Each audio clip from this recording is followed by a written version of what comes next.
to be back in beautiful Davos, Switzerland, and to address so many respected business leaders, so many friends, few enemies, and all of the distinguished guests. It's a who's who, I will say that.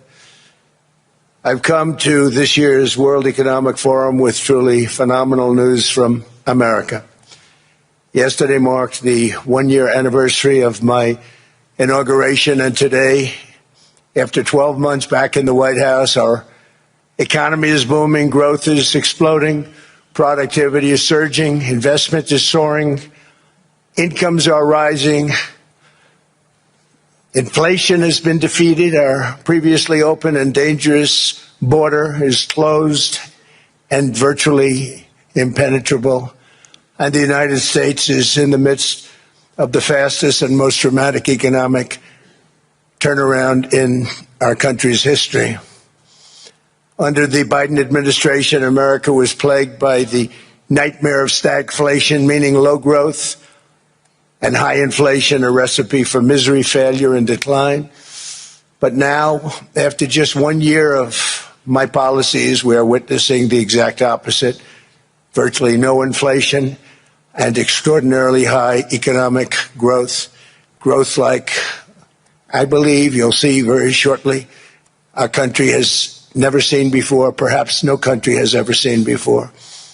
Over the past 3 months, core inflation has been just 1.6%. Meanwhile, fourth quarter growth is projected to be 5.4%, far greater than anybody other than myself and a few others had predicted. Since the election, the stock market has set 52 all-time high records. So that's in 1 year, 52 records, adding $9 trillion in value to retirement accounts, 401ks, and people's savings. People are doing very well. They're very happy with me. Since my inauguration, we've lifted more than 1.2 million people off of food stamps, and after 4 years in which Biden secured less than $1 trillion of new investment in our country. Think of that, $1 trillion, substantially less than that. In 4 years, we've secured commitments for a record-breaking $18 trillion, and we think when the final numbers come out, they'll be closer to $20 trillion of investment. That's never been done by any country at any time, not even close.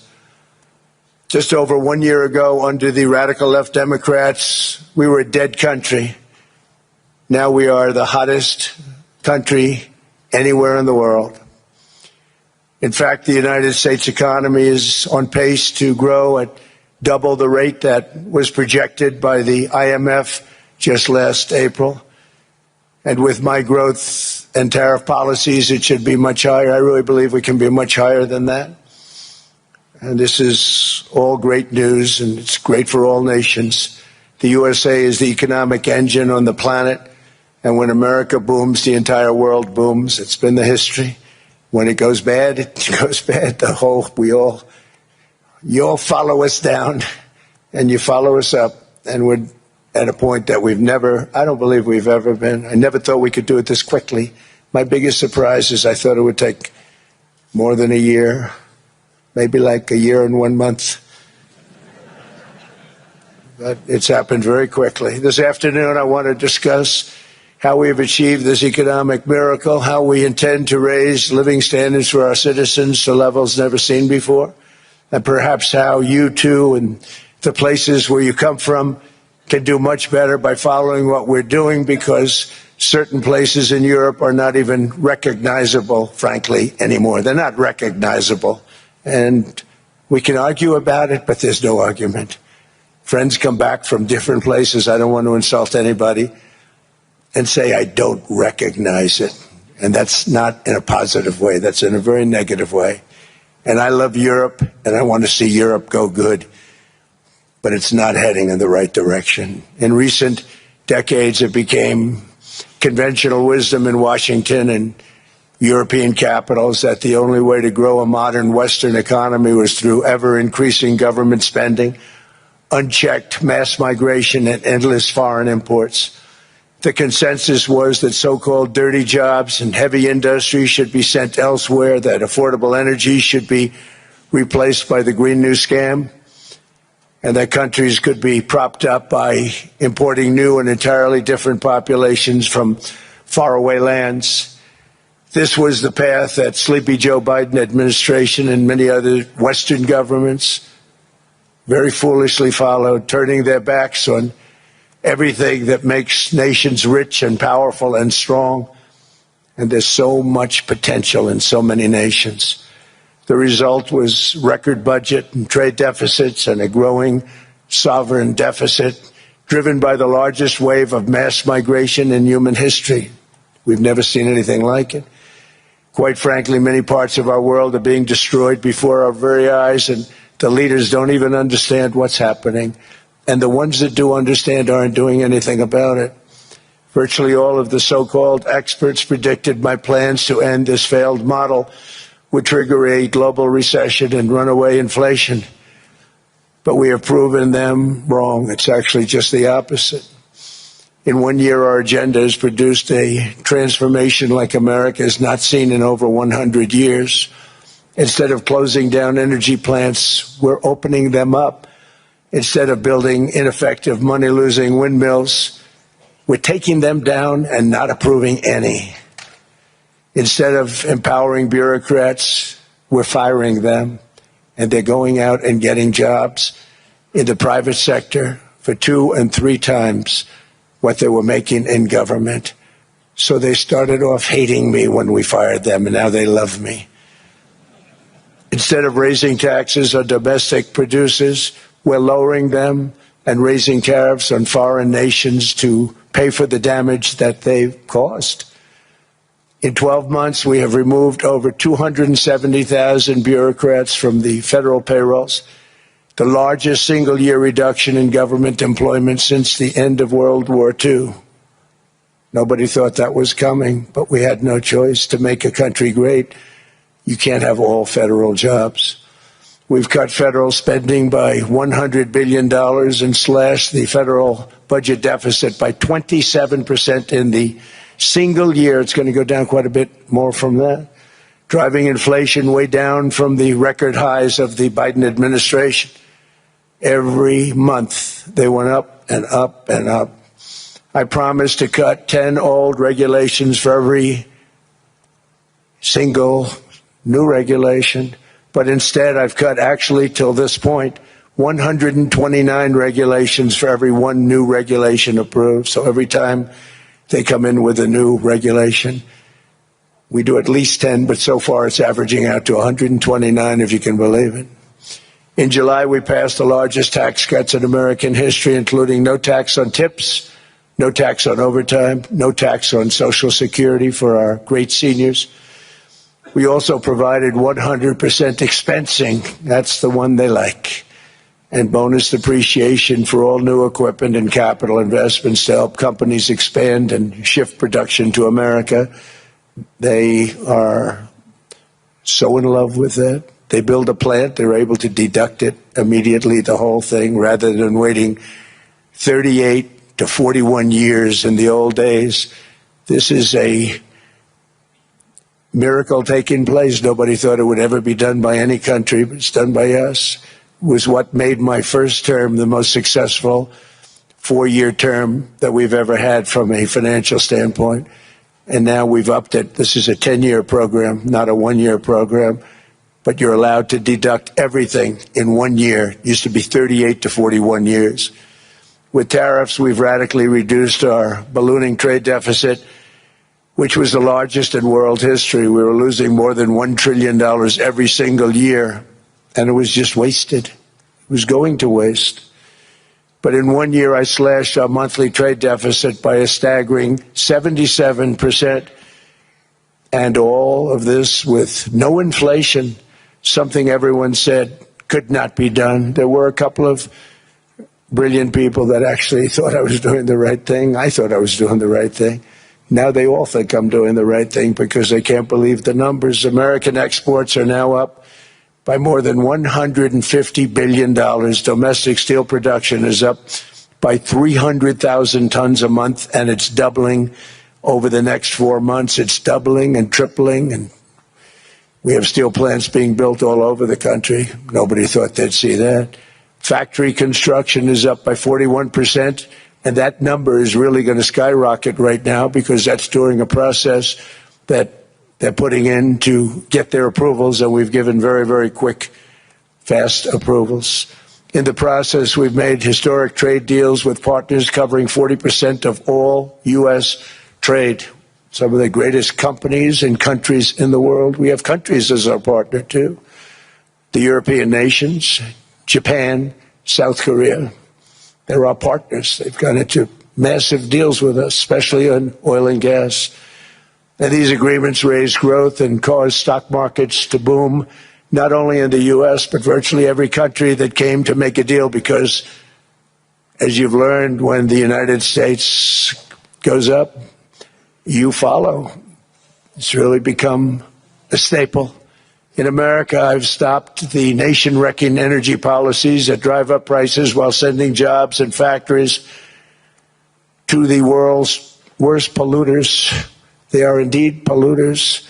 Under sleepy Joe Biden, new domestic oil and gas leases fell by 95%. Think of that. And they wonder, why was gasoline going up so fast?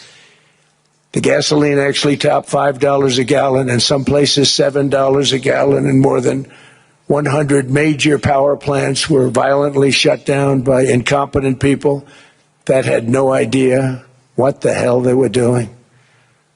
Under my leadership, U.S. natural gas production is at an all-time high by far. U.S. oil production is up by 730,000 barrels a day, and last week we picked up 50 million barrels from Venezuela alone.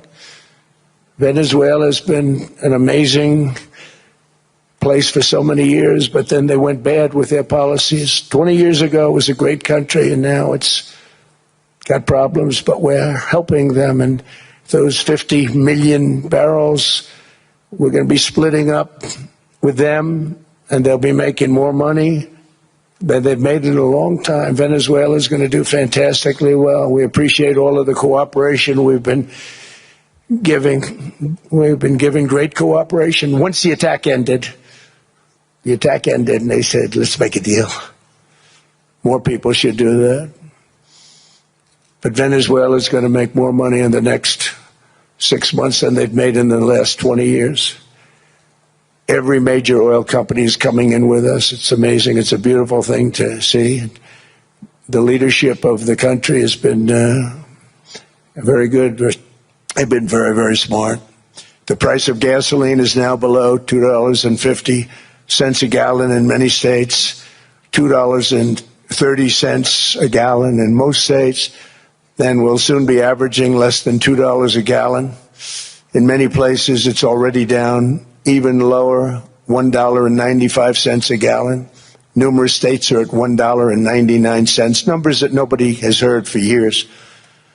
Actually, since my last administration, we got it down to around those numbers.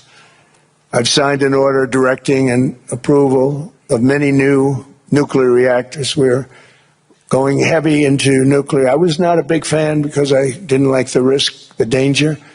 But they have the progress they've made with nuclear is unbelievable, and the safety progress they've made is incredible. We're very much into the world of nuclear energy, and we can have it now at good prices and very, very safe. And we're leading the world in AI by a lot. We're leading China by a lot. I think President Xi respects what we've done, in part because I've allowed these big companies building these massive buildings to build their own electric capacity. They're building their own power plants, which, when added up, is more than any country anywhere in the world is doing. I read recently an article in the Wall Street Journal that China's creating so much energy, and they are. I got to hand it to them. But we're creating as much or more, and we're letting them do that. I'm very proud of it. It was my idea. I said, you can't create this much energy. We needed more than double the energy currently in the country just to take care of the AI plants. And I said, we can't do that. We have an old grid system. And I came up with the idea, you know, you people are brilliant, you have a lot of money. Let's see what you can do. You can build your own electric generating plants. And they looked at me, they didn't believe me. All of the names that are, I think, in the room right now, if you want to know the truth, they didn't believe it. And I said, no, you can't. They came back 2 weeks and they didn't have the plant. They said, we thought you were kidding. I said, no, not only am I not kidding, you're going to have your approvals within 2 weeks. I always say nuclear will take 3 weeks. But most aren't going that. They're going oil and gas. They're even going coal in some cases. Because of my landslide election victory, the United States avoided the catastrophic energy collapse which befell every European nation that pursued the Green New Scam, perhaps the greatest hoax in history. The Green New Scam, windmills all over the place, destroy your land, destroy your land. Every time that goes around, you lose $1,000. You're supposed to make money with energy, not lose money. Here in Europe, we've seen the fate that the radical left tried to impose on America. They tried very hard. Germany now generates 22% less electricity than it did in 2017. And it's not the current chancellor's fault. He's solving the problem. He's going to do a great job. But what they did before he got there, I guess that's why he got there. And electricity prices are 64% higher. The United Kingdom produces just 1/3 of the total energy from all sources that it did in 1999. Think of that, 1/3. And they're sitting on top of the North Sea, one of the greatest reserves anywhere in the world, but they don't use it. And that's one reason why their energy has reached catastrophically low levels with equally high prices. High prices, very low levels. Think of that, 1/3.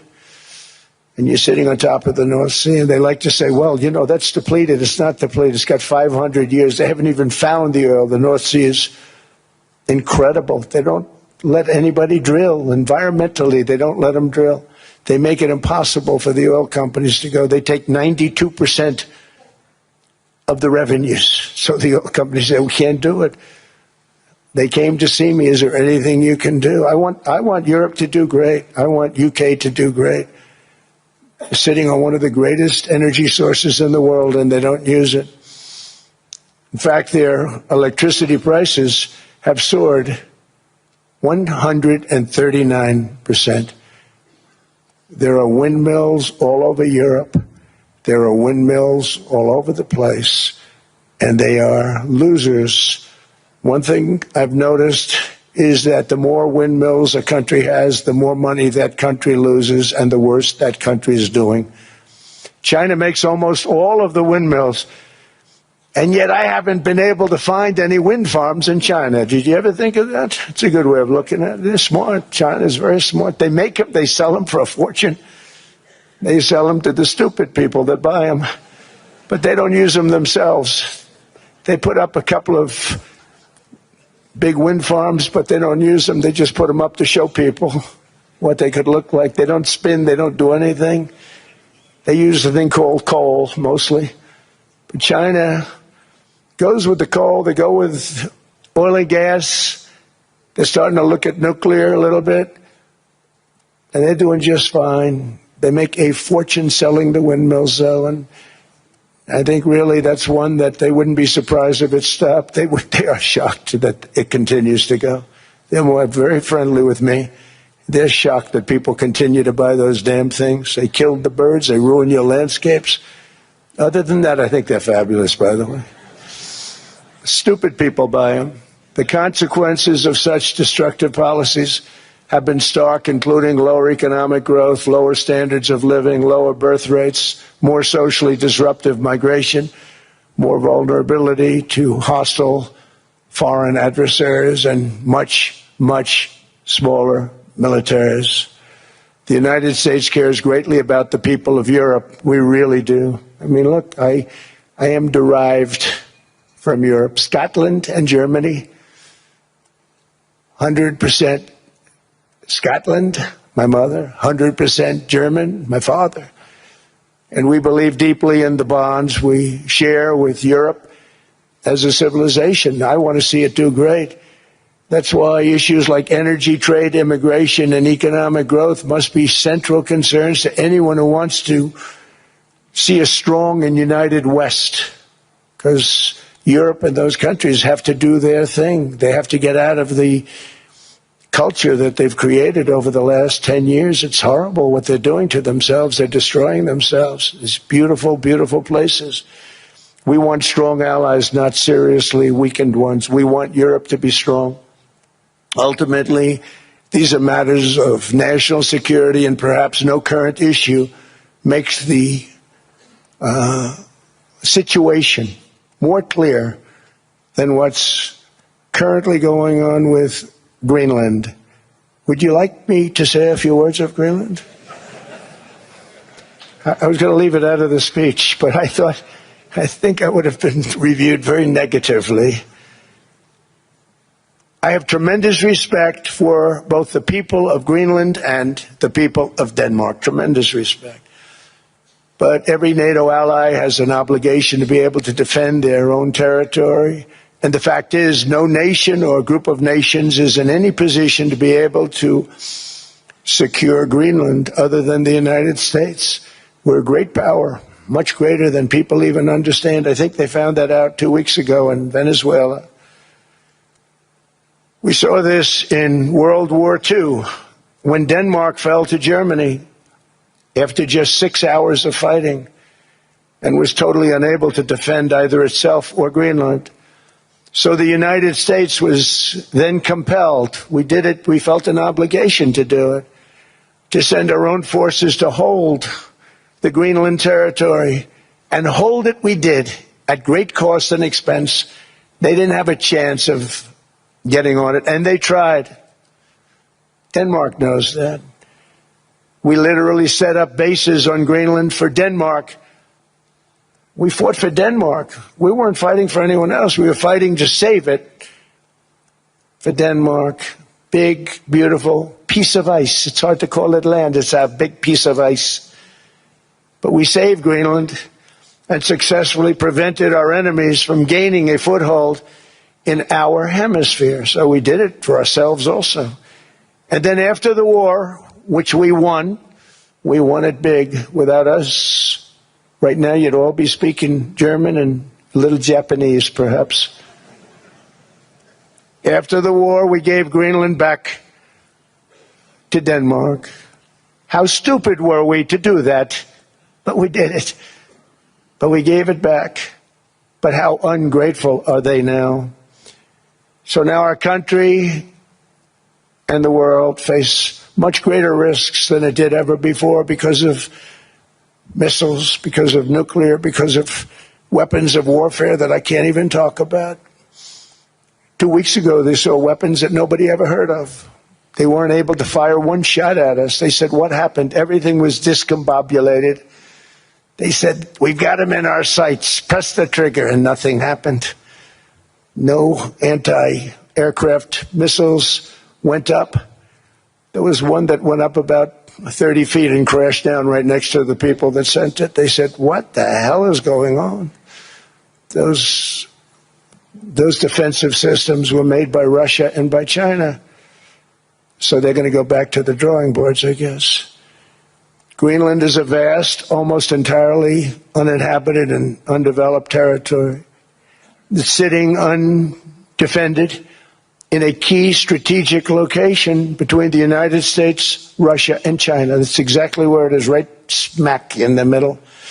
Wasn't important nearly when we gave it back. You know, when we gave it back, it wasn't the same as it is now. It's not important for any other reason, you know, everyone talks about the minerals. There's so many places. There's no rare earth.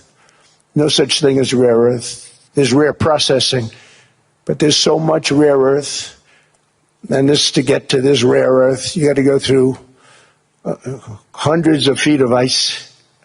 That's not the reason we need it. We need it for strategic national security and international security. This enormous unsecured island is actually part of North America, on the northern frontier of the Western Hemisphere. That's our territory. It is therefore a core national security interest of the United States of America. And in fact, it's been our policy for hundreds of years to prevent outside threats from entering our hemisphere. And we've done it very successfully. We've never been stronger than we are now. That's why American presidents have sought to purchase Greenland for nearly 2 centuries. You know, for 2 centuries they've been trying to do it. They should have kept it after World War II, but they had a different president. That's all right. People think differently. Much more necessary now than it was at that time, however. In 2019, Denmark said that they would spend over $200 million to strengthen Greenland's defenses. But as you know, they spent less than 1% of that amount. 1%. There's no sign of Denmark there. And I say that with great respect for Denmark, whose people I love, whose leaders are very good. It's the United States alone that can protect this giant mass of land, this giant piece of ice, develop it and improve it and make it so that it's good for Europe and safe for Europe and good for us. And that's the reason I'm seeking immediate negotiations to once again discuss the acquisition of Greenland by the United States, just as we have acquired many other territories throughout our history, as many of the European nations have. They've acquired. There's nothing wrong with it. Many of them, some went in reverse, actually, if you look. Some had great, vast wealth, great, vast lands all over the world. They went in reverse. They're stuck back where they started. That happens too. But some grow. But this would not be a threat to NATO. This would greatly enhance the security of the entire alliance, the NATO alliance. The United States is treated very unfairly by NATO. I want to tell you that. And when you think about it, nobody can dispute it. We give so much and we get so little in return. And I've been a critic of NATO for many years. And yet I've done more to help NATO than any other president by far, than any other person. You wouldn't have NATO if I didn't get involved in my first term. The war with Ukraine is an example. We are thousands of miles away, separated by a giant ocean. It's a war that should have never started, and it wouldn't have started if the 2020 U.S. presidential election weren't rigged. It was a rigged election. Everybody now knows that. They found out. People will soon be prosecuted for what they did. It's probably breaking news, but it should be. It was a rigged election. You can't have rigged elections. You need strong borders, strong elections, and ideally a good press. I always say it. Strong borders, strong elections, free, fair elections, and a fair media. The media is terrible. It's very crooked. It's very biased, terrible. But someday it'll straighten out because it's losing all credibility. Think of it. When I went in a landslide, a giant landslide, won all 7 swing states, won the popular vote, won everything, and I only get negative press. That means that it has no credibility. And if they're going to get credibility, they're going to have to be fair. So you need a fair press. But you also need those other elements. And I inherited a terrible, terrible situation. If you look, the border was open. The inflation was raging. Everything was bad with the United States when I came into office. But I also inherited a mess with Ukraine and Russia, something that would have never happened. And I know Putin very well. He and I would discuss Ukraine. It was the apple of his eye, but he wasn't going to do anything. I said, Vladimir, you're not doing it. He would never have done it. It was terrible what happened. I could see it happening, too. After I left, I could see it happening. Biden had given Ukraine and NATO $350 billion, a staggering sum, $350 billion. I came in, and just like the southern border, just like inflation, just like our economy, I said, wow, this place is in trouble, meaning our country. All of these things were out of control. But the border was out of control. We fixed it with the strongest border anywhere in the world. And I've now been working on this war for 1 year, during which time I settled 8 other wars. India, Pakistan. I settled other wars that were Vladimir Putin called me, Armenia, Azerbaijan, He said, I can't believe you settled that one. They were going on for 35 years. I settled it in one day. And President Putin called me. He said, you know, I can't believe I've worked on that war for 10 years trying to settle it. I couldn't do it. I said, do me a favor, focus on settling your war. Don't worry about that one. What does the United States get out of all of this work, all of this money, other than death, destruction, and massive amounts of cash going to people who don't appreciate what we do? They don't appreciate what we do. I'm talking about NATO, I'm talking about Europe. They have to work on Ukraine. We don't. The United States is very far away. We have a big, beautiful ocean separating us. We have nothing to do with it. Until I came along, NATO was only supposed to pay 2% of GDP. But they weren't paying, most of the countries weren't paying anything. The United States was paying for virtually 100% of NATO. And I got that stopped. I said, that's not fair. But then, more importantly, I got NATO to pay 5%, and now they were paying, and now they are paying. So something nobody said was possible. They said, we will never go up higher than 2%. But they went to 5%, and now they're paying the 5. They didn't pay the 2, and now they're paying the 5. And they're stronger for it, and they have an excellent, by the way, Secretary General, who's possibly in the room. Mark, are you here? Yes, he's here. Hello, Mark.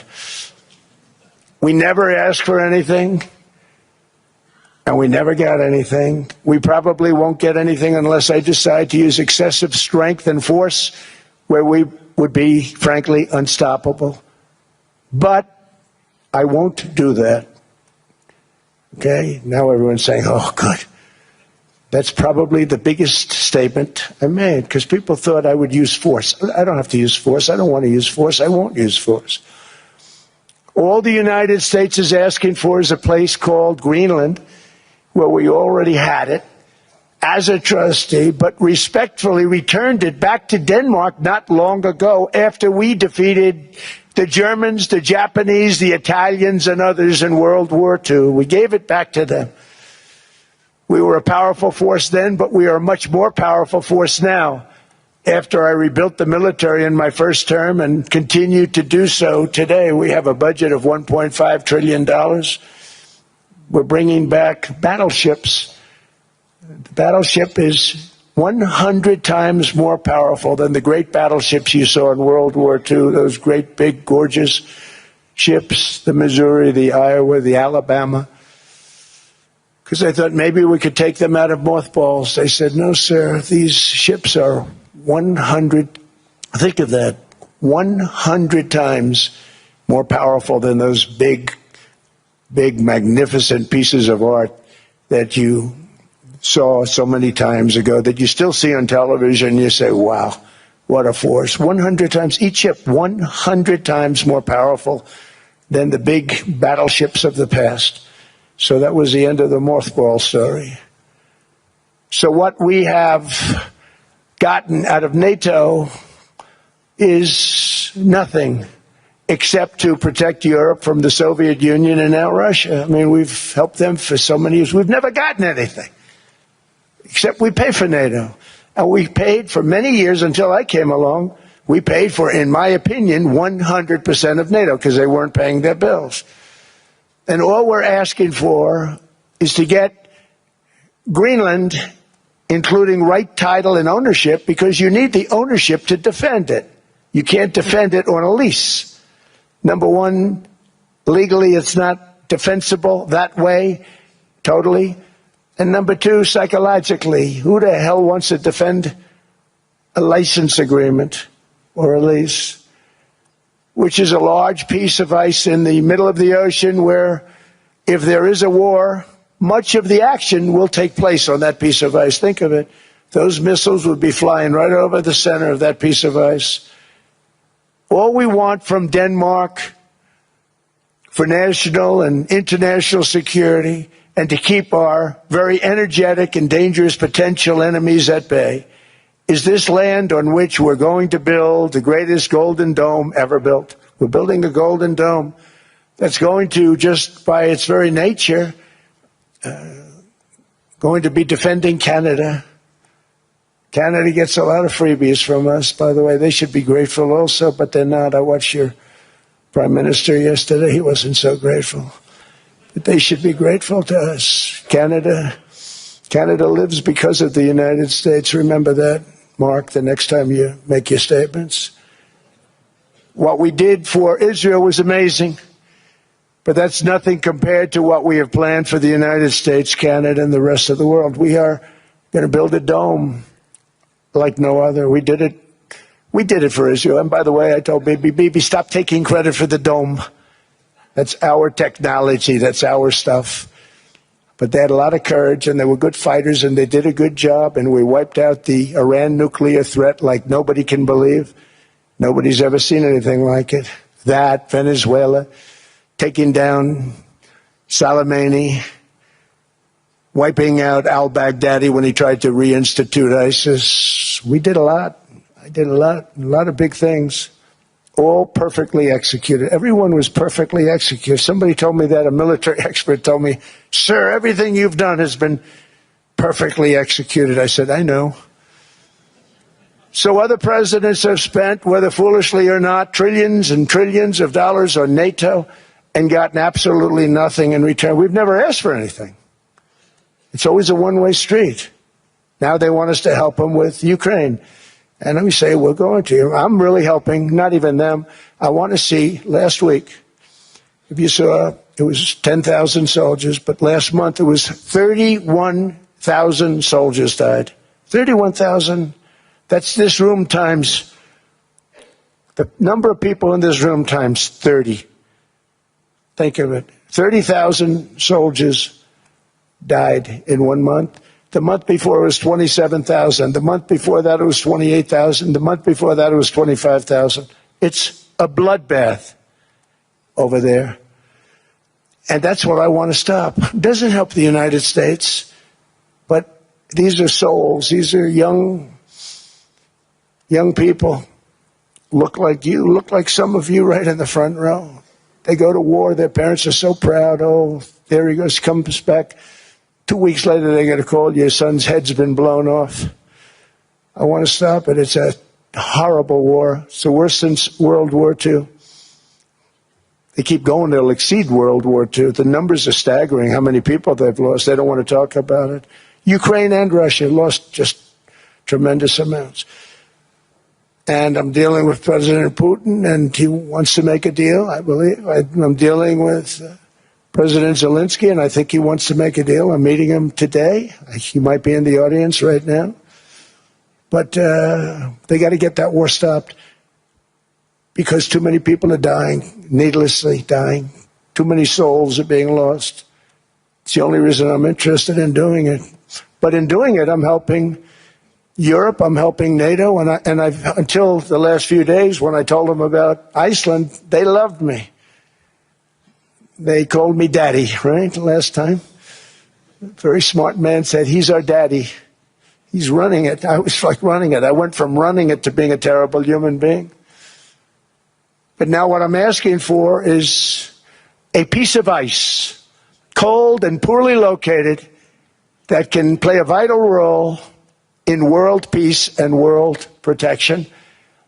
It's a very small ask compared to what we have given them for many, many decades. But the problem with NATO is that we'll be there for them 100%. But I'm not sure that they'd be there for us if we gave them the call. Gentlemen, we are being attacked. We're under attack by such and such a nation. I know them all very well. I'm not sure that they'd be there. I know we'd be there for them. I don't know that they'd be there for us. So with all of the money we expend, with all of the blood, sweat, and tears, I don't know that they'd be there for us. They're not there for us on Iceland, that I can tell you. I mean, our stock market took the first dip yesterday because of Iceland. So Iceland's already cost us a lot of money. But that dip is peanuts compared to what it's gone up. And we have an unbelievable future in that stock. That stock market is going to be doubled. We're going to hit 50,000, and that stock market's going to double in a relatively short period of time. because of everything that's happening. But this is a good example. After giving NATO and European nations trillions and trillions of dollars in defense, they buy our weapons. We make the greatest weapons in the world, but now we're going to make them faster, much faster. You saw that. I put a cap on the salaries. Then I put no buybacks, no stock buybacks, no various other things that they were doing. I mean, they were making $50 million, but it would take them 3 years to give you a Patriot missile. I said, that's not good. My chauffeur can do a better job than that, and he makes slightly less than 50. They make big salaries. If they're going to make those big salaries, they're going to have to produce a lot faster. The good news is we have the greatest equipment in the world. Now we're going to start making it a lot faster. They're going to build additional plants. And all of the money that goes into stock buybacks is going to go into building plants. We're not allowing stock buybacks by defense companies any longer. They're going to build new plants to make Tomahawks, Patriots. We have the best equipment. F-35s, F-47, the new one just coming out. They say it's the most devastating plane, fighter jet ever. Who knows? They called it 47. If I don't like it, I'm going to take the 47 off it. I wonder why they called it 47. We'll have to think about that. But if I don't like it, I'm going to take that 47 off. But it's supposed to be the Stage 6. It's supposed to be the first Stage 6 plane, undetectable, like our B-2 bombers were undetectable. They flew right over Iran. They were undetectable. And they did their job, and they got the hell out of there. So we want a piece of ice for world protection, and they won't give it. We've never asked for anything else, and we could have kept that piece of land, and we didn't. So they have a choice. You can say yes, and we will be very appreciative, or you can say no, and we will remember. A strong and secure America means a strong NATO, and that's one reason why I'm working every day to ensure our military is very powerful, our borders are very strong, and above all, our economy is strong because national security requires economic security and economic prosperity, and we have the greatest that we've ever had. Biden and his allies destroyed our economy and gave us perhaps the worst inflation in American history. They say 48 years, I say forever, but I think 48 years is the equivalent to forever. Whether it's 48 years or ever, it's terrible, costing the typical family $33,000. What they did to this country should never, ever be forgotten. It's early, but he has to be rated as the worst president we've ever had by far. The auto pen did much of the damage. The auto pen, he was the auto pen president, because I don't believe a sane president would have ever signed the kind of things that he signed. But now grocery prices, energy prices, airfares, mortgage rates, rent, and car payments are all coming down, and they're coming down fast. We inherited a mess, but we've done a hell of a job in 12 months. Under my most favored nation policy for drug prices, the cost of prescription drugs is coming down by up to 90%, depending on the way you calculate. You could also say 5, 6, 7, 800%. There are two ways of figuring that. But we have a favored nations policy that every president wanted, no president was able to get. I got it, and other nations approved it. And I had to use tariffs in order to get it because they said, no way. In other words, a pill that costs 10% in London costs $130. Think it costs $10 in London, costs $130 in New York or in Los Angeles. And I'd say, boy, that's bad. Friends of mine would say, you know, we go to London, you can buy the stuff for nothing. We go all over the world, we can buy it for nothing. Because basically America was subsidizing every nation in the world. Because presidents allowed them to get away with it. It became very tough. So when I called up Emmanuel Macron, I watched him yesterday with those beautiful sunglasses. What the hell happened? But I watched him sort of be tough. But he was at $10 for a pill. And I said, Emmanuel, and I have all the big pharmaceutical companies are in total agreement. It wasn't easy, by the way. They're tough, smart. They've been getting away with the scam for a long time. But they gave it up. But they said, you'll never get the countries to approve it. I said, why is that? Because they won't. They always said, we're not paying any more. Get the rest for the United States. So over the years, they stayed the same. We just went up, up, up. And I mean, we would pay 13, 14, 15 times more than some certain countries would. So I said, no, they'll approve it 100%. Sir, you'll never get them to approve it. I said, I guarantee you. But I actually started with Emmanuel, who probably is in the room too. And I like him. I actually like him. Hard to believe, isn't it? And I said, Emmanuel, you're going to have to lift the price of that pill to $20, maybe $30. Think of that. That means it's a doubling of prescription drugs. Might be a tripling, might be a quadrupling. It's not easy. No, no, no, Donald, I will not do that. I said, yes, you will, 100%. He said, no, no, no. You're asking me to double. I said, Emmanuel, you've been taking advantage of the United States for 30 years with prescription drugs. You really should do it, and you will do it. I have no doubt. In fact, I am 100% sure you're going to. No, no, no, I will not do it. Because, yes, in all fairness to him, he has to double or triple. Because the world being a bigger place than the United States, it's not that you meet in the middle. You just have to go up some, and we come down a lot. They go up a little, we come down a lot. So we're at $130, they're at 10. So they may have to go to 20 or 30. No more than that. I said, Emmanuel, you're going to be doubling or tripling? No, no, no. I said, here's the story, Emmanuel. The answer is you're going to do it. You're going to do it fast. And if you don't, I'm putting a 25% tariff on everything that you sell into the United States and a 100% tariff on your wines and champagnes. And that's about 10 times more than what I'm requesting. And you're going to do it. I don't want to go public with it, but you may make me do that. No, no, Donald, I will do it. I will do it. It took me, on average, 3 minutes a country, saying the same thing. You will do it. They all said, no, no, no, I will not do it. You're asking me to double the cost of prescription. I said, that's right, because you've been screwing us for 30 years.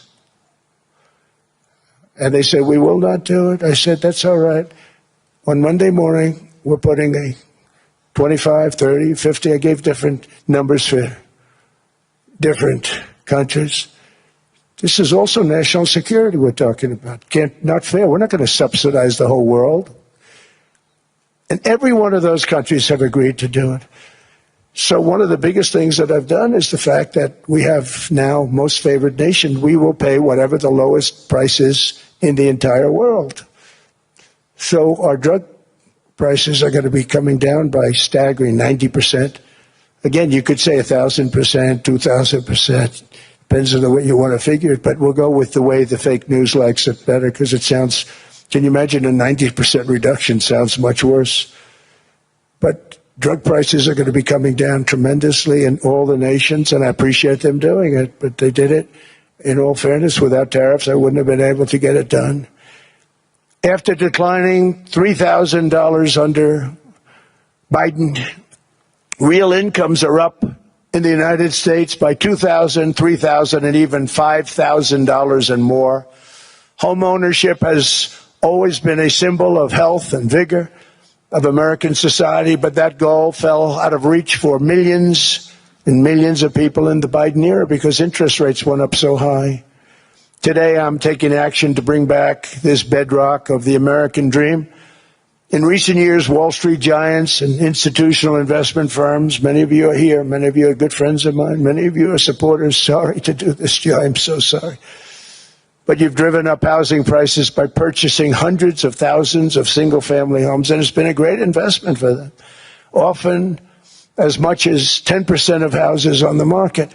You know, the crazy thing is a person can't get depreciation on a house, but when a corporation buys it, they get depreciation. Okay, that's something we're going to have to think about, too. I don't know if too many people think about that.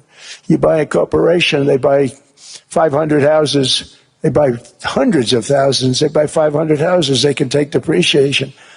A person sweats and works and buys one house they can't. But homes are built for people, not for corporations, and America will not become a nation of renters. We're not going to do that. That's why I have signed an executive order banning large institutional investors from buying single-family homes. It's just not fair to the public. They're not able to buy a house. And I'm calling on Congress to pass that ban into permanent law, and I think they will. One of the biggest barriers to saving for a down payment has been surging credit card debt. The profit margin for credit card companies now exceeds 50%, one of the biggest. And they charge Americans interest rates of 28%, 30%, 31%, 32%. Whatever happened to usury? So to help our citizens recover from the Biden disaster, all caused by this horrible precedent, I'm asking Congress to cap credit card interest rates at 10% for 1 year.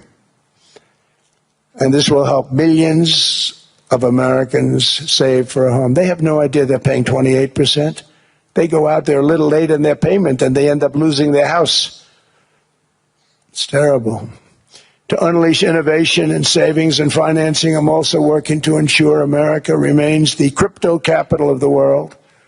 And to that end, last year I signed the landmark Genius Act into law. Now Congress is working very hard on crypto market structure legislation, Bitcoin, all of them, which I hope to sign very soon, unlocking new pathways for Americans to reach financial freedom. And I did it for two reasons. Number one, I thought it was politically good, and it was. I got tremendous political support. But more importantly, China wanted that market too. It's just like they want the AI. And we've got that market, I think, pretty well locked up. If I didn't do it, Biden was totally against it until before the election when they realized that, there were millions of people voting against him over crypto. And all of a sudden they loved it very much, but it was too late. They blew it. But it is politically popular, but it's much more importantly, we have to make it so that China doesn't get the hold of it. And once they have that hold, we're not going to be able to get it back. So I'm honored to have done it. Finally, I've instructed government-backed institutions to purchase up to $200 billion in mortgage bonds to bring down interest rates. And I'll be announcing a new Fed chairman in the not-too-distant future. I think he'll do a very good job. See, I gave away some of it. He did give that away. So we have something, got something, but somebody that's very respected. They're all respected. They're all great. Everyone that I interviewed is great. Everyone could do, I think, a fantastic job. Problem is they change once they get the job. They do. They're saying everything I want to hear, and then they get the job. They're locked in for 6 years. They get the job, and all of a sudden, let's raise rates a little bit. I call them, sir, we'd rather not talk about this. It's amazing how people change once they have the job. But it's too bad. Sort of disloyalty, but they got to do what they think is right. We have a terrible chairman right now, Jerome, too late Powell. He's always too late. And he's very late with interest rates, except before the election. He was just fine for the other side. So we're going to have somebody that's great, and we hope he does the right job. Last week, the average 30-year mortgage rate dropped below 6% for the first time in many years. Another major factor in driving up housing costs was the mass invasion of our borders. And I have to say one thing about housing, because nobody ever says this. I am very protective of people that already own a house, of which we have millions and millions and millions. And because we have had such a good run, the house values have gone up tremendously. And these people have become wealthy. They weren't wealthy. They become wealthy because of their house. And every time you make it more and more and more affordable for somebody to buy a house cheaply, you're actually hurting the value of those houses, obviously, because the one thing works in tandem with the other. And I don't want to do anything that's going to hurt the value of people that own a house who, for the first time in their lives, are walking around the streets of whatever city they're in, very proud that their house is worth $500,000, $600,000, $700,000. Now, if I want to really crush the housing market, I could do that so fast and people could buy houses, but you would destroy a lot of people that already have houses. In some cases, they've mortgaged their house, and the mortgage would be very low, and all of a sudden the mortgage without any changes becomes very high, and they end up losing the house. I'm not going to hurt, and I speak with Scott, who's doing a fantastic job, and Howard, who's doing a fantastic job, and all of my people. And I always say, look, you know, I can crush the hell out of the market. We can drop interest rates to a level, and that's one thing we do want to do. That's natural. That's good for everybody. You know, the dropping of the interest rates, we should be paying a much lower interest rate than we are. We should be paying the lowest interest rate of any country in the world, because without the United States, you don't have a country. I mean, I had a case with Switzerland. We happened to be in Switzerland. Maybe I'll give you a quick story. But they were paying nothing. They make beautiful watches, great watches, Rolex, all of them. They were paying nothing to the United States when they sent their product in. And we had a $41 billion deficit. $41 billion with this beautiful place. Flew over it, isn't it nice? So I said, let's put a 30% tariff on them so that we get back some of it, not all of it at all. We still have a deficit, big deficit. We had 41 million. That's a big deficit. And I said, let's put a tariff on. Different tariffs, different places. You're all party to them. In some cases, victims to them. But in the end, it's a fair thing. And most of you realize that. But we put a 30% tariff on Switzerland, and all hell broke loose. They were calling, I mean, like you wouldn't believe. And I know so many people from Switzerland, incredible place, incredible, brilliant place. But I didn't realize that they're only good because of us. And there's so many other examples. I mean, us, probably other places, but a majority of the money they make is because of us, because we never charged them anything. So they come in, they sell their watches, no tariffs, no nothing. They walk away, they make $41 billion on just us. So I said, no, we can't do that. So I'm going to bring it up. I still would have a deficit pretty substantial, but I brought it up to 30%. And I guess Prime Minister, I don't think President, I think Prime Minister called a woman, and she was very repetitive. She said, no, no, no, you cannot do that, 30%. You cannot do that. We are a small, small country. I said, yeah, but you have a big, big deficit. You may be small, but you have a bigger deficit than big countries. He said, no, no, no, please, you cannot do it. Kept saying the same thing over and over. We are a small country. I said, but you're a big country in terms of... And she just rubbed me the wrong way, I'll be honest with you. And I said, all right, thank you, ma'am, appreciate it. Do not do this. Thank you very much, ma'am. And I made it 39%. And then all hell really broke out. And I was paid visits by everybody. Rolex came to see me. They all came to see me. But I realized, and I reduced it, because I don't want to hurt people. I don't want to hurt them. And we brought it down to a, lower level. Doesn't mean it's not going up. But we brought it down to a lower level. But they pay now, tariff. But I realized that we have many places like that where they're making a fortune because of the United States. Without the United States, they wouldn't be making anything.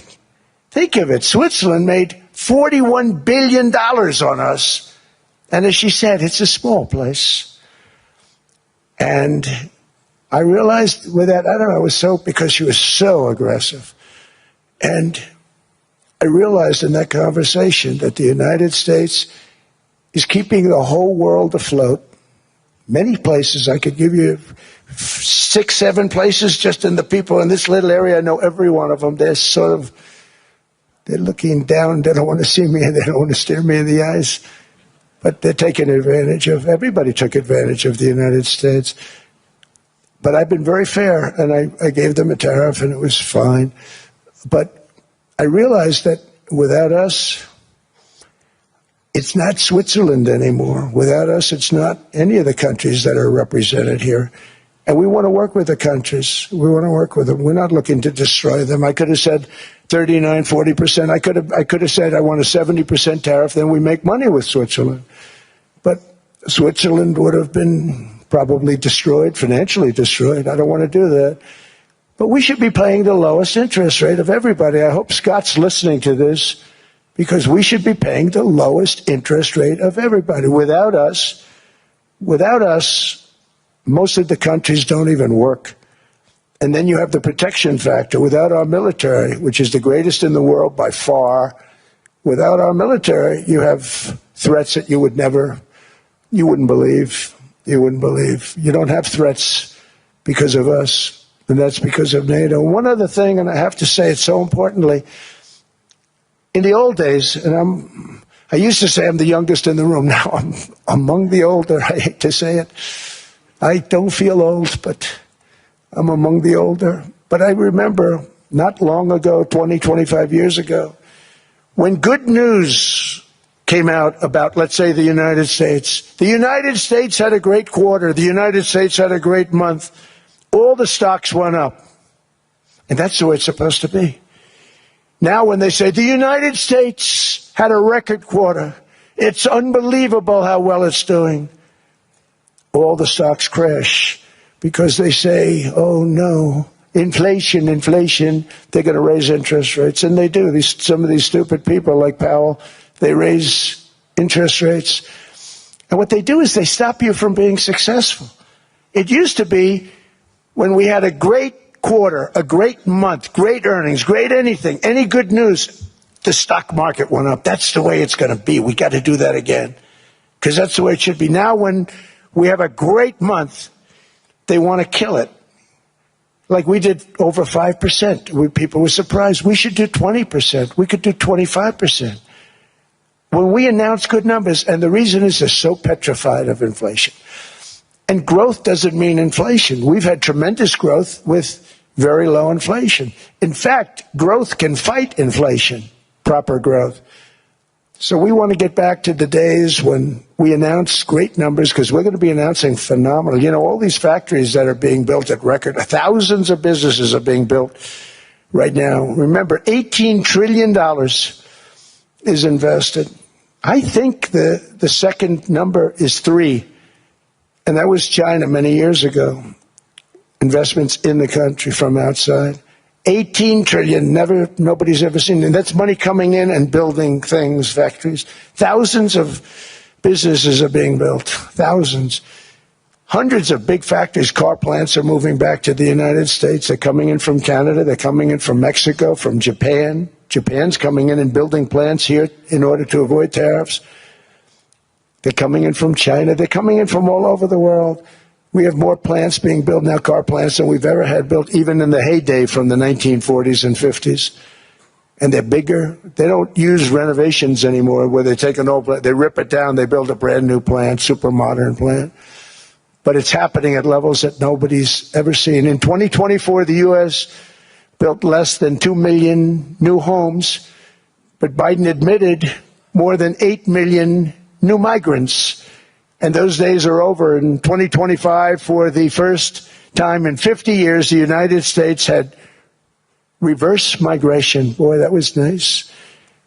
And these were criminals that were being taken out of our country because they allowed people to come into our country from jails, from gangs, drug dealers, murderers.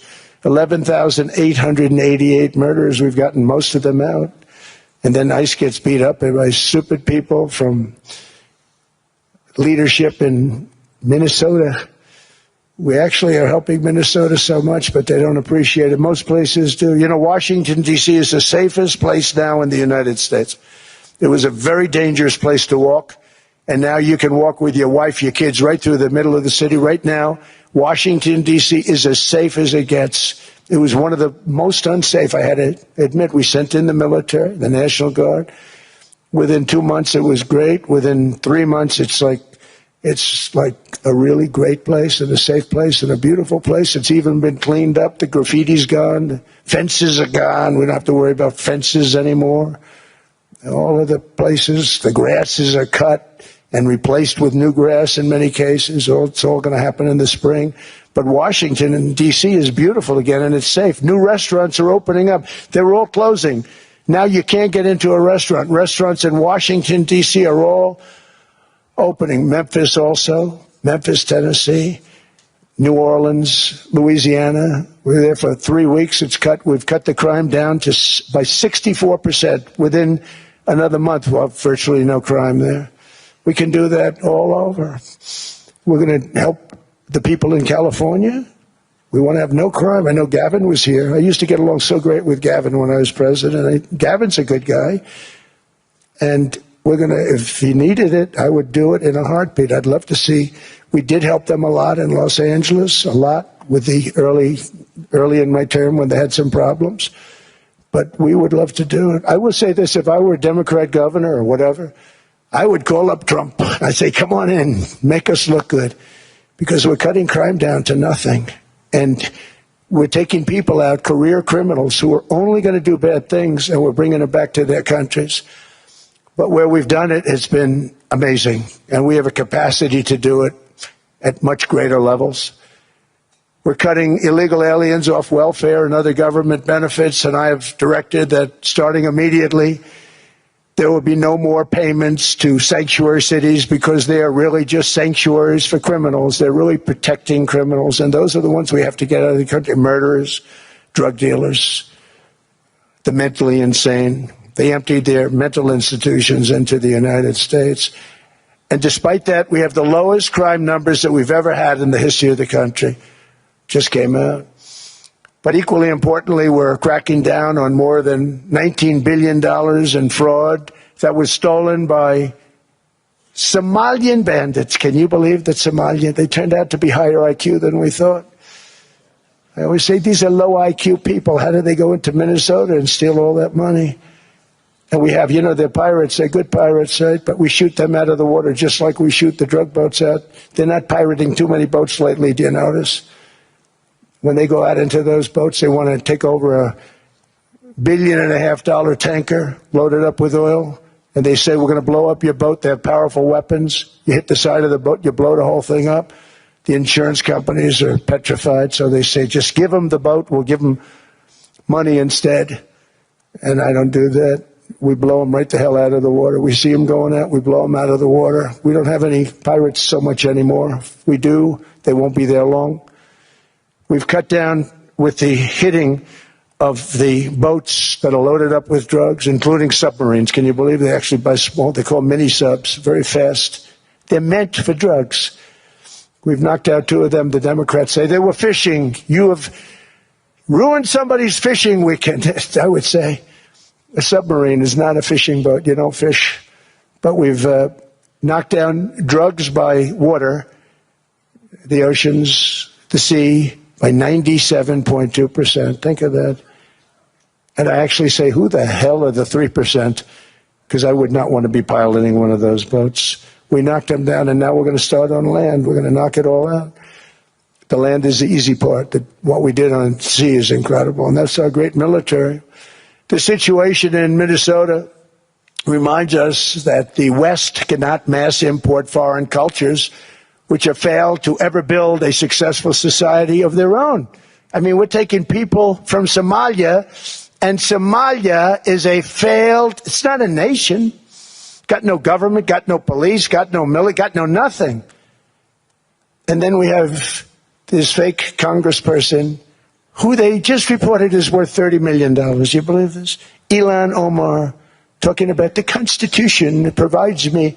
She comes from a country that's not a country. And she's telling us how to run America. Not going to get away with it much longer, let me tell you. The explosion of prosperity and conclusion and progress that built the West did not come from our tax codes. It ultimately came from our very special culture. This is the precious inheritance that America and Europe have in common. We share it. We share it, but we have to keep it strong. We have to become stronger, more successful, and more prosperous than ever. We have to defend that culture and rediscover the spirit that lifted the West from the depths of the Dark Ages to the pinnacle of human achievement. We live in an incredible, changing period.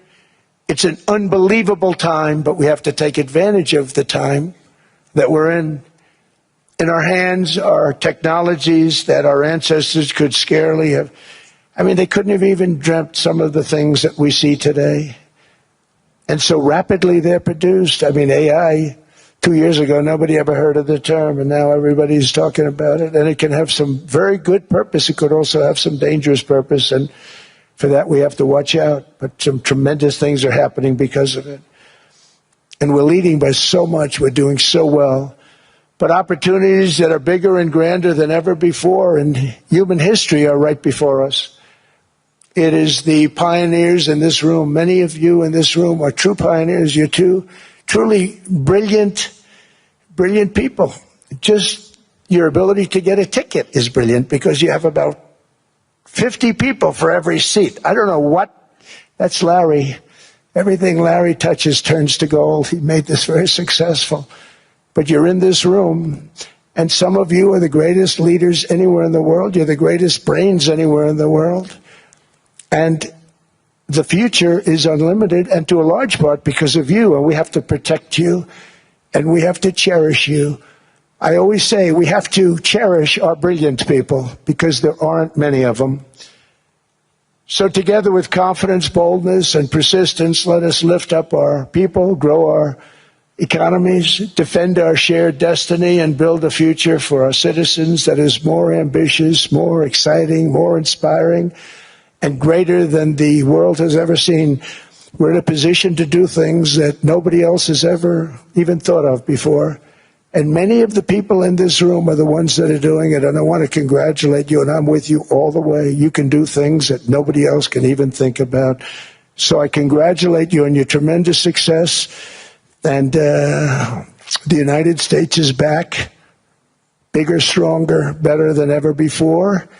And I'll see you around. Thank you all very much. Thank you very much.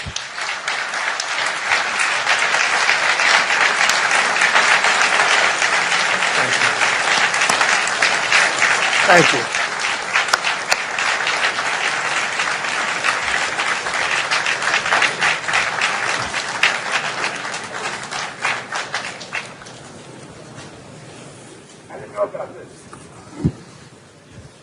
This was supposed to be a nice fire chat, Mr. President. Yes, good. I got set up. No, I did know. You made the job for the moderator really easy. Thank you, Mr. President, for your speech. I do have a few follow-up questions, if it's okay. Sure. I don't think I should start with Greenland, maybe. I'll start with the economy. The U.S. economy is doing really well. But how to sustain this growth moving forward? Because there's always a recession looming around the corner. Well, you know, the one thing about economies and recessions is sometimes you get hit unexpectedly and there's nothing you can do about it. All brilliant people, but there's nothing. One example was COVID. We had an economy going at levels like nobody had ever seen my first 2.5, 3 years. And then I heard the word pandemic, not COVID. They came up with that name over a period of time. We won't get into that. But I heard the word pandemic. And I had a poll come out that was so strong just prior to that. And I was with the two best pollsters, McLaughlin and Fabrizio. And they said, sir, George Washington and Abraham Lincoln, if they came back and ran as president and vice president, they couldn't beat you. And then what happened is the following day, I was told to stay tuned because there's something really bad happening in China. There are bodies laying all over Wuhan, right around that certain building that we talk about. I always said it came from Wuhan. It did come from Wuhan. And they were body bags. We saw it by satellite. And they said, there are strange things happening in China. And so it began. And we ended up with the COVID, and the whole world suffered. We did a phenomenal job. I don't think we got the credit we deserve. We did something that Operation Warp Speed, which some people say was one of the greatest military feats ever. We did a great job. Used our military, used a lot of people. But sometimes you get hit with things, nothing you can do. You get hit with things like that unexpectedly. and we got through it. And when I left, the stock market was higher than it was previous to the COVID coming up. And I called it a great achievement. But things happen. Bad things happen. The things that we can stop are wars if we're smart. That we can stop. Those are a matter of being intelligent and having intelligent people on the other side. Because wars are the worst of all. Wars are worse than anything. But we can stop wars because that's sort of up to us. But things like dust flying in the air, wherever COVID comes from or whatever comes, sometimes you have to be a little bit lucky. But we are poised to have an economy like no other, not only in this country but anywhere. And you know, when you hear the kind of numbers that I can tell you that Scott Bessent was with me the other day, and he's looking at numbers. He said, I can't. And that's all he's done his whole life, pretty much your whole life. Scott, you weren't going to be a football player, I don't think. Scott was not that great at football, but he was always good at numbers, right? And he was looking at numbers. He said, I've never seen anything like this. We're poised to do things that no other country has ever done. And, you know, luck, I hate to say it, but we need a little luck. We don't want to get hit by something that nobody could have thought. Whoever thought we were going to hit by a pandemic? You know, when I heard the word pandemic, I said, oh, that's an ancient problem. World War I, they lost 100 million people. It actually ended World War I. A lot of people don't know. The Spanish flu in World War I ended the war because all the soldiers were sick. The soldiers were so sick on both sides, and that war was raging, and they were all dying from the Spanish flu. They were sick as dogs. They couldn't fight.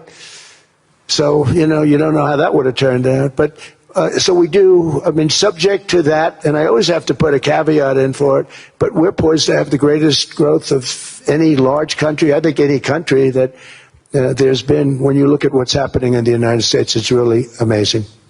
Thank you. One thing that maybe keeps you up at night, I know you don't sleep that much anyway, Mr. President, is the debt. The U.S. debt is high, is now the biggest expenditure on your budget. How to get out of that impasse? Well, the big thing is growth. I mean, growth is the way. If we grow like this, we go from having at $37 trillion, we go from having high debt to low debt. But we also are cutting expenses, you know, the old-fashioned way. We have extraordinary growth. I think we're going to be growing our way out. I think we're going to be paying off debt.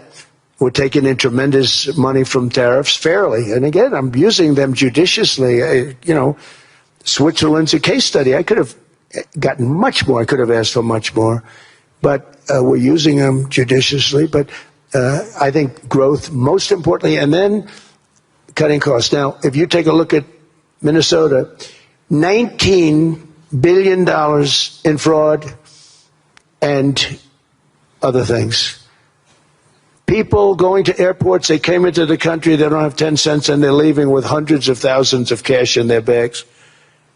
When we get to that, and our DOJ, Pam, and Todd, and all the people that work over there, and all of the people that work in here, I can tell you, Scott Bessent is working on that. It's a priority, right? You have your whole team. We're in there looking for where this money is coming from, how much it is. It could be more than $19 billion. Can you believe that? That's just one state.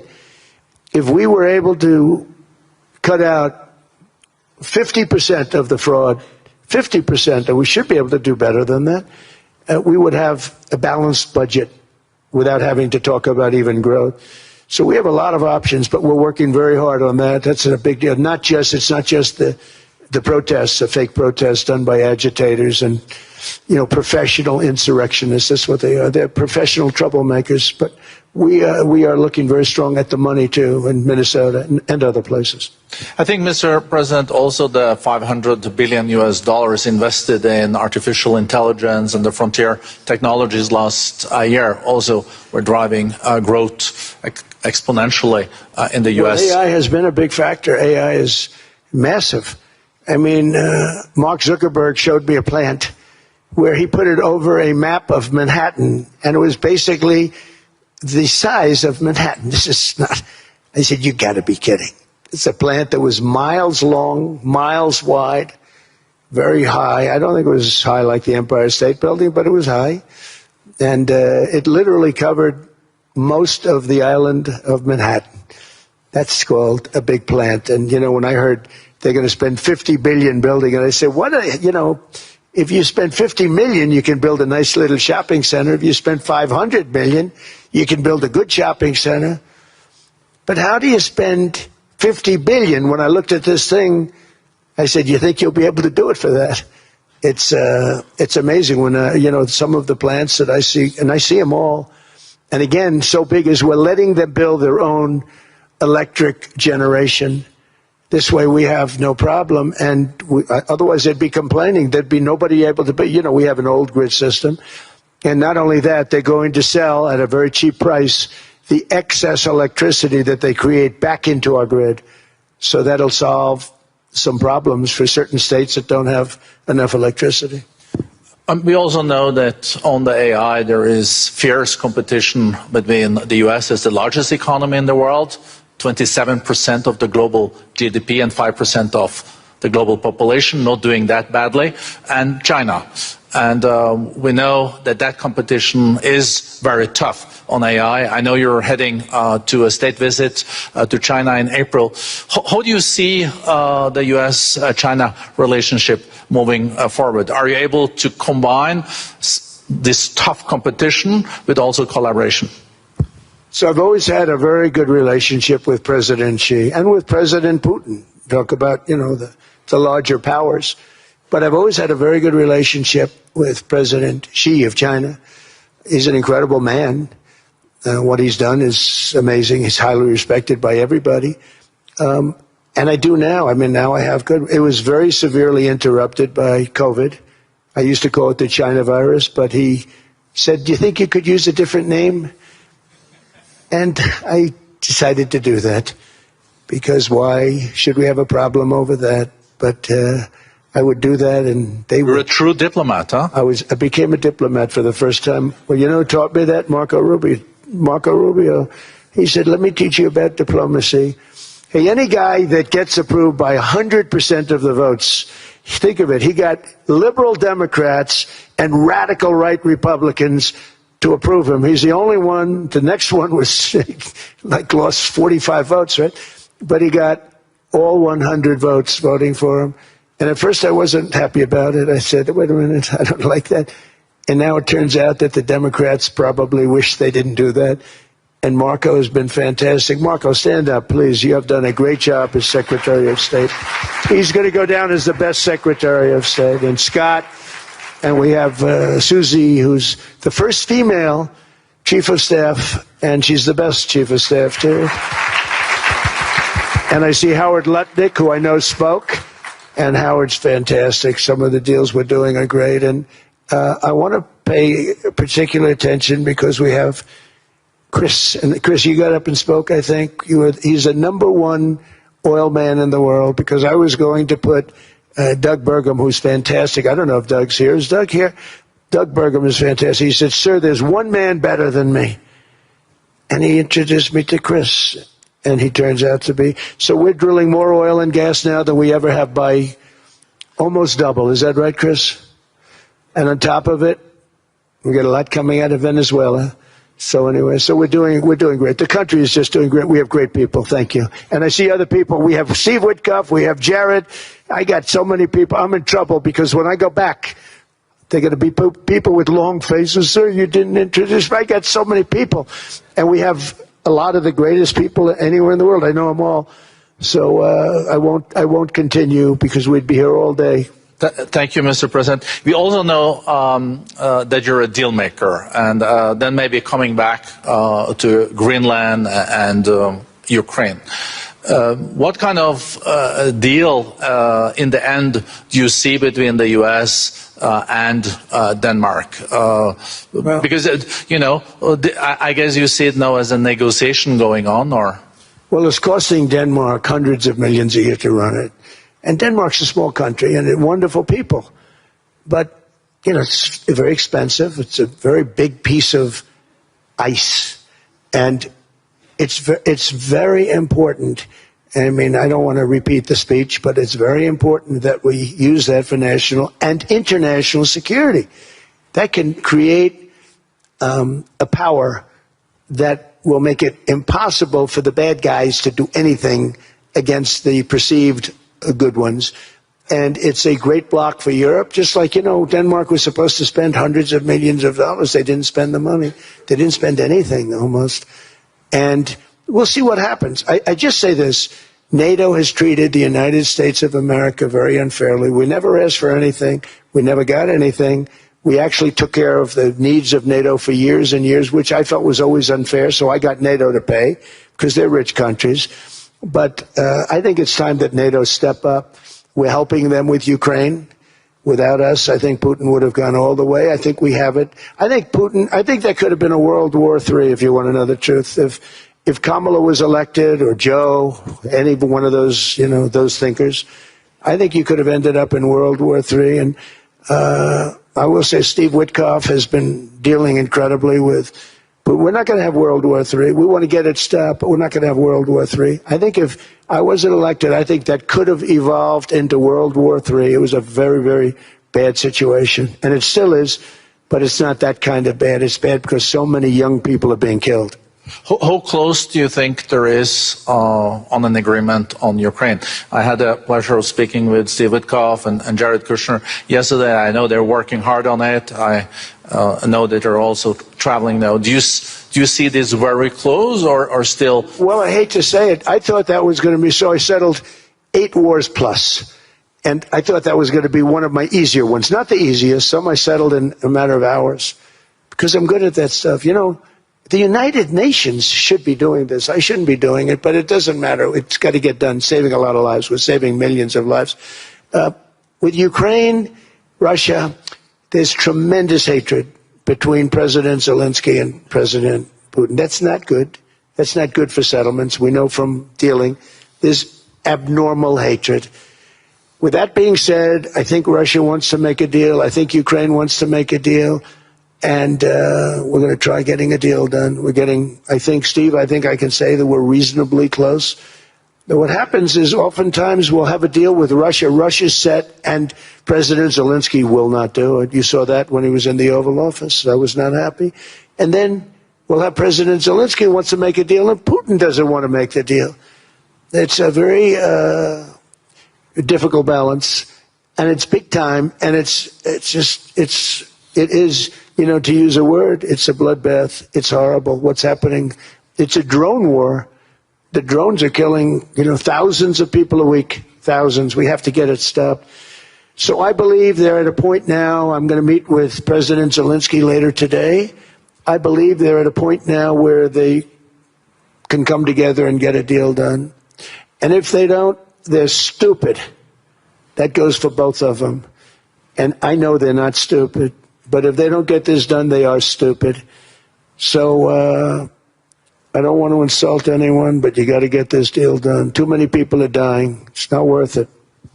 President Sisi is sitting on the first row here. He spoke earlier today and also complimented you on the Gaza deal. I think there will be a signing tomorrow. Of course, there are different views on this, but how important do you think this signing is on the Board of Peace? And do you think this is going to sustain? Do you think we now will see Gaza reconstructed and the billions of US dollars invested? I do. I mean, I think we have peace in the Middle East. There are some little situations like Hamas, and Hamas has agreed to give up their weapons. Now, you know, they were born with a weapon in their hand, so it's not easy to do. When they were born with a rifle in their hand. It's not an easy thing for them, but that's what they agreed to. They've got to do it. And we're going to know, Jared, over the next 2 or 3 days, certainly over the next 3 weeks, whether or not they're going to do it. If they don't do it, they'll be blown away very quickly. They'll be blown away. You know, we have 59 countries that are part of that whole peace deal. And some of those countries aren't even they're near the Middle East, but they're not in the Middle East traditionally. And they want to come in and take out Hamas. They want to come in. They want to do whatever they can. There's a problem with Hezbollah in Lebanon, and we'll see what happens there. But that's a problem. But there are these little flames, but there's peace in the Middle East. Now, had we not gone in and knocked out with those big, beautiful, we just ordered 25 brand new ones, the latest and the greatest, the B-2 bomber. Think of them, they went in there at 2 o'clock in the morning,